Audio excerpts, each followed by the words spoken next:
Today is Wednesday, June 3, 2026. Russian reconnaissance drones were picking up unusual heat signatures along the approaches to Vovchansk when Ukrainian forces launched their counteroffensive that suddenly flipped the entire dynamic on the Kharkiv front. What Moscow had planned as a straightforward push toward a buffer zone and eventual gateway into Kharkiv itself turned into a grinding reversal where Ukrainian units exploited terrain advantages and rapid drone deployments to push Russian battalions back toward the border areas. This development did not occur in isolation, as satellite observations from commercial providers revealed Ukrainian mobile groups striking deep logistics nodes near Mariupol, simultaneously threatening supply lines that Russian commanders had counted on for sustained summer operations. The real pressure built as Ukrainian forces demonstrated an improved ability to integrate AI-assisted targeting systems, which allowed them to identify and neutralize Russian artillery positions with greater precision than in previous months.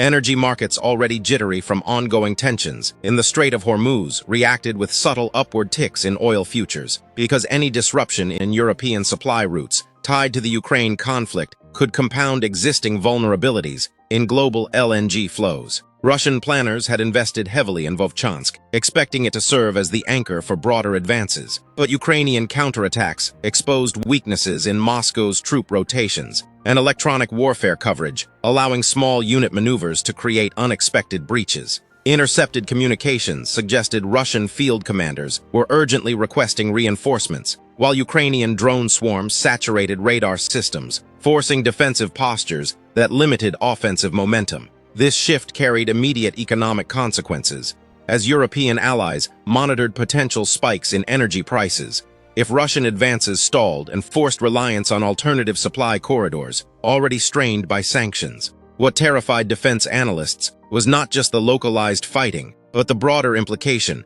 that Ukraine's growing capacity for deep strikes could reshape operational timelines across multiple fronts, including those near Crimea, where logistics vulnerabilities had been quietly accumulating. And if you are finding value in this detailed daily breakdown, make sure to subscribe to the channel for more unfiltered updates. The battlefield around Vovchansk transformed rapidly, as Ukrainian forces utilized familiar forested corridors and river crossings to outmaneuver heavier Russian mechanized columns, which struggled with supply chain interruptions caused by precision hits on rail links further back. Commercial imagery showed Russian positions contracting in real time, while Ukrainian artillery adjusted fire based on real-time drone feeds, creating a feedback loop that Russian electronic jamming could not fully suppress. This tactical evolution deepened understanding of how drone warfare had matured since the early phases of the conflict, with both sides now deploying AI-enhanced models capable of autonomous target acquisition.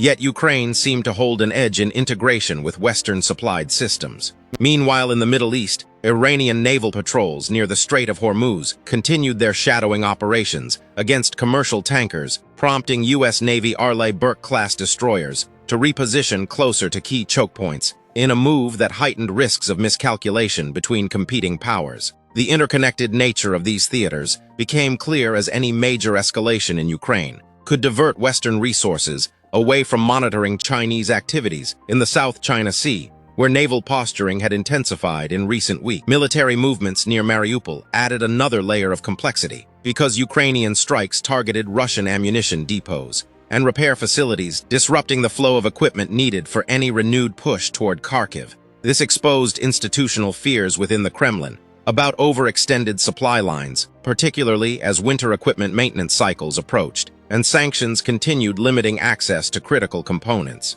Geopolitical analysts noted that Putin's strategy of incremental buffer zone creation now faced significant contradictions, because Ukrainian resilience demonstrated that deep strikes could offset numerical disadvantages on the ground. Satellite systems tracked increased Russian air activity over the Sea of Azov, as Moscow attempted to secure flanks, yet these operations carried their own vulnerabilities to Ukrainian anti-air capabilities, which had shown marked improvement through layered defenses. The silence from certain NATO members regarding additional aid packages raised questions about alliance cohesion at a time when economic pressures from energy volatility threatened to fracture unity. What happened next worried defense officials, as the possibility of accidental engagements in crowded maritime zones near Hormuz could cascade into wider instability. affecting everything from oil prices to grain shipments out of Black Sea ports. Ukrainian counterattacks succeeded in part by exploiting gaps in Russian reconnaissance coverage,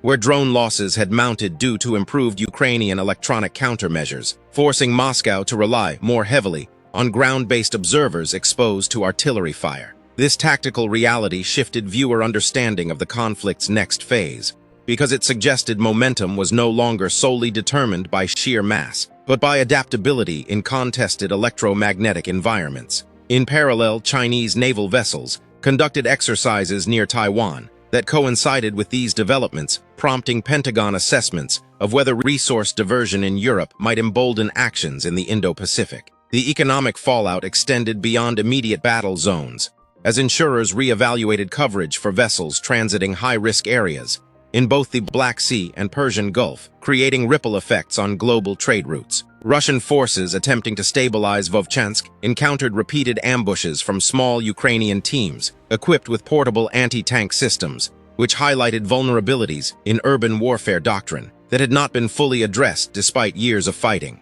Then the radar screens lit up in multiple sectors, as new drone incursions tested air defenses on both sides, deepening the sense of uncontrolled escalation risks. Institutional psychology played a crucial role here, because public statements from Moscow emphasized steady progress, while private assessments reportedly acknowledged mounting challenges in maintaining offensive tempo amid Ukrainian deep strikes that threatened critical bridges and railheads near Mariupol. This selective messaging created space for intelligence leaks that revealed concerns over manpower shortages. As recruitment efforts faced domestic resistance, NATO strategy adjusted quietly, with increased surveillance flights over the region, while avoiding direct commitments that might provoke broader confrontation.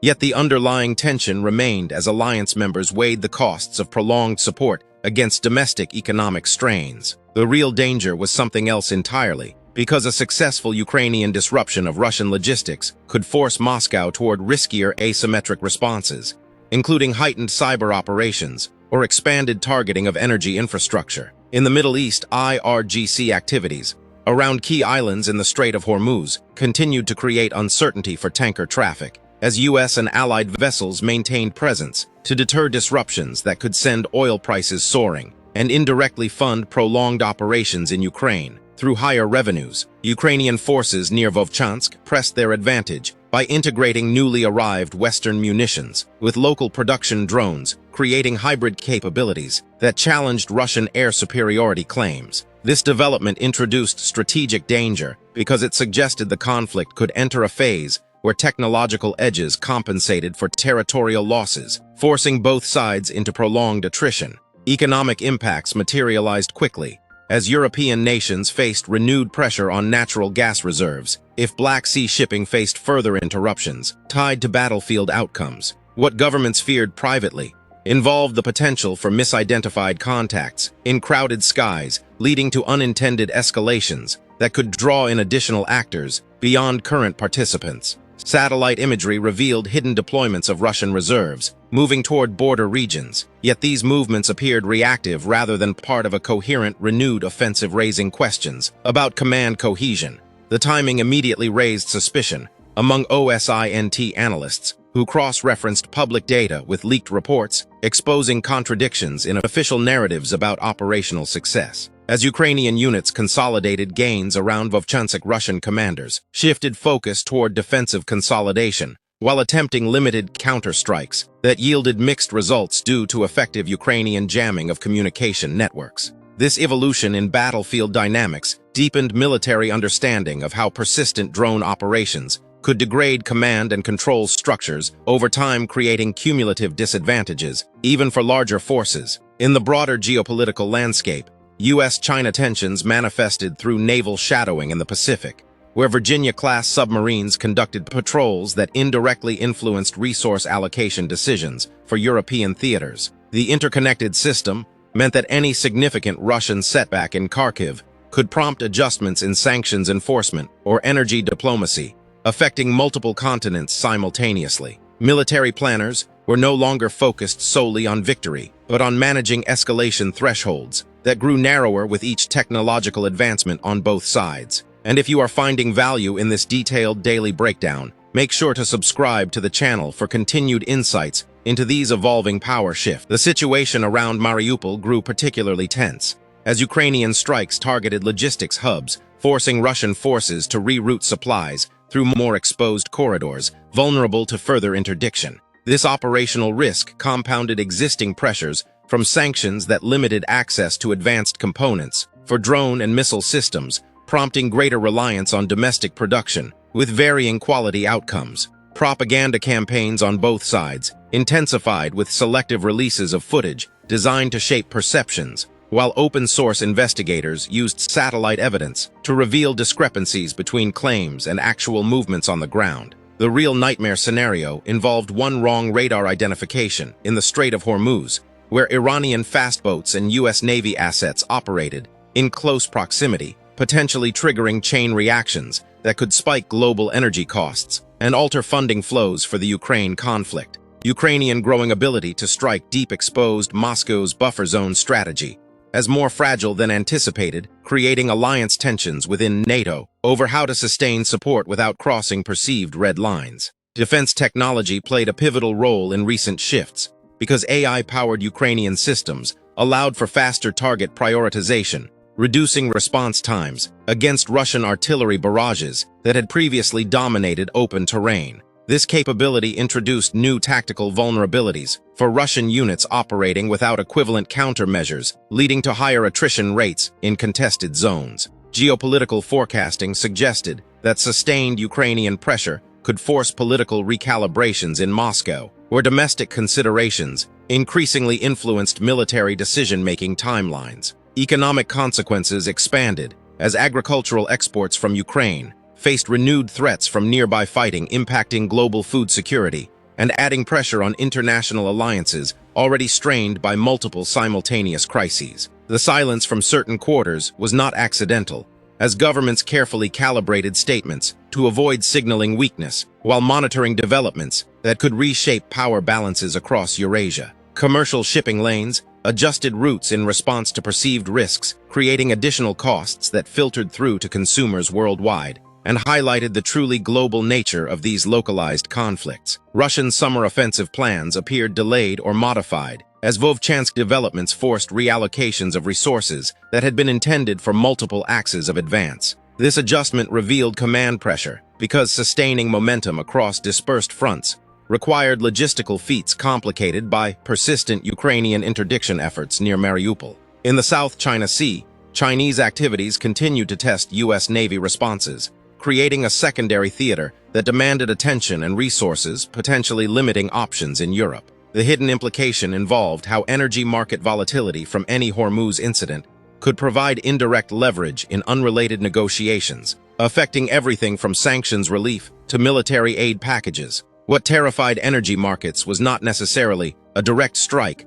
but the possibility that prolonged uncertainty would lead insurers to withdraw coverage entirely for critical transit routes, amplifying economic shocks far beyond the immediate battlefields. Ukrainian counterattacks had thus achieved more than territorial gains by forcing strategic re-evaluations at multiple levels of command. As operations evolved around Vovchansk, both sides grappled with the limits of their respective doctrines. In an environment where persistent surveillance and rapid strike capabilities compressed decision cycles dramatically, this reality deepened appreciation for how modern conflicts reward flexibility over traditional mass while exposing institutional fears about long-term sustainability amid economic headwinds. Intelligence updates from open sources indicated increased activity in electronic warfare domains, where each side sought to blind the other's sensors, creating temporary windows of opportunity seized by agile units. The situation remained fluid, with new operational risks emerging daily